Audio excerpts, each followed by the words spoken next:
আজকে ২০২৫ সালের জানুয়ারি মাসের ১ তারিখ ফার্স্ট ডে। আজকে আমার প্রথম ভিডিও এই বছরের। তো আমার চ্যানেলের সাবস্ক্রাইবার হইল ২১৮টা।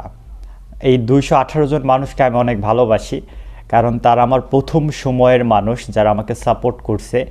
একটা কথা বলে, আমি কিন্তু কোনো মানুষকে আমার ফেসবুক হোক বা অন্য কোথাও হোক কাউরেই কিন্তু বলি নাই যে ভাই আমি ইউটিউবে ভিডিও করি, সো আমার চ্যানেল তুমি সাবস্ক্রাইবার করো, এটা কিন্তু আমি কখনো বলি নাই। সো এই ২১৮ জন সাবস্ক্রাইবার তারা একদম অর্গানিক, এবং তারা হয়তো বা আমার কোনো একটা বিষয় ভালো লাগে বা আমি আপনাদের মধ্যে একটা সম্পর্ক হয়েছে দেখে আপনি সাবস্ক্রাইবার করছেন, নাইলে তো করার কথা না।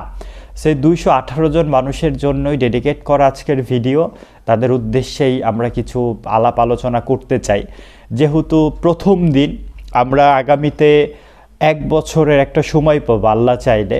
সো এই ১ বছর কিভাবে আমরা পার করতে পারি এবং নতুন কি জিনিস শিখতে পারি, স্কিল গ্রো কি করতে পারি, ফ্যামিলির সাথে সময় দেওয়া, জীবনের অনেক পরিবর্তন চলে আসে। সময় হইল মারাত্মক একটা ভয়ঙ্কর জিনিস, যেই জিনিস একবার চলে গেলে না পৃথিবী থেকে আর ফেরত আসে না।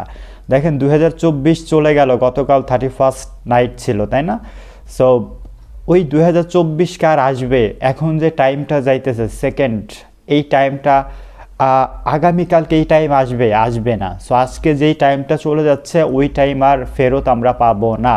আমার ব্যক্তিগত রিকমেন্ড হইল, আপনি আগামীকাল পৃথিবীতে কি হবে এটা দুনিয়ার কেউ জানে না, কারণ ফিউচার তো বলা পসিবল না। বাট আজকে যেহেতু আপনি বেঁচে আছেন বা জীবিত আছেন, আজকের এই টাইমটা আপনি কিভাবে ভালোভাবে কাজে লাগাতে পারেন এবং কতটা ভালো ওয়েতে সেটা ইউটিলাইজ করতে পারেন, সেইটা হইল সব থেকে বড় ব্যাপার। আপনি দিনের ২৪ ঘন্টা সময় পাবেন, এই ২৪ ঘন্টা সময়টা আপনি প্রপার ওয়েতে কাজে লাগান। প্রত্যেকটা মানুষের চিন্তা তো আলাদা, প্রত্যেকটা মানুষের স্বপ্ন তো ভিন্ন। সো আপনার স্বপ্ন কি, ওই স্বপ্নটা যদি আপনি আসলে খাতায় লিখতে পারেন যে আমি এই ২০২৫ সালে আমার স্বপ্নের জন্য এই কাজগুলো আমি করব, অথবা আমি ২০২৫-এ এই ১ বছরের প্ল্যানিং করব, এই ১ বছরের মধ্যে আমি এই জিনিসগুলো অর্জন করব।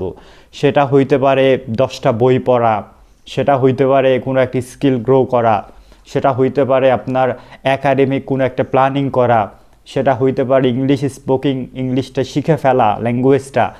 মানে আপনি কোন জিনিসটা ভালো বুঝেন, আপনি কোন জিনিসটা ভালো জানতে চান, বা আপনার ড্রিম যেই জিনিসটা, ওই জিনিসটা নিয়ে আপনি এই ১ বছর যদি কাজ করেন, তাহলে আবার ২০২৫-এর একদম ৩১ তারিখ ডিসেম্বরের ওই সময় আপনার আউটপুটটা আপনি দেখতে পাবেন। আমার সর্বশেষ পরামর্শ হইল আপনাদের জন্য, জীবনের প্রতি কখনোই হতাশ হবেন না। আপনি যেই পরিবারেই থাকেন না কেন, নিম্ন মধ্যবিত্ত বা উচ্চবিত্ত, যেখানেই থাকুন না কেন, আপনার জীবন নিয়ে আপনি খুশি থাকেন।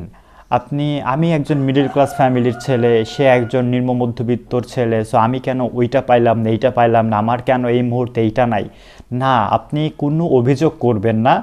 আপনার জীবন অনেক সুন্দর। আল্লাহ যদি আপনাকে সুস্থ রাখেন, এর থেকে বড় প্রাপ্তি জীবনের আর কোনো কিছু হয় না। সো আপনি সুস্থ আছেন, আপনার ফ্যামিলি আছে সুস্থ আছে, সব কিছু ঠিক আছে, বাবা মা সব কিছু মিলিয়ে, বাকিটা হইল আপনার সাকসেস যদি আপনি অ্যাচিভ করতেই চান, তাহলে আপনি আপনার জায়গায় চেষ্টা করুন। জীবন নিয়ে একদম অভিযোগ করবেন না, জীবন অনেক সুন্দর আছে, শুধু এখন কাজ করে যান। আজকে ১ তারিখ, আজকে পরিকল্পনা করেন, আগামীকাল থেকে কাজগুলো শুরু করে দেন। ভালো থাকুন, সুস্থ থাকুন।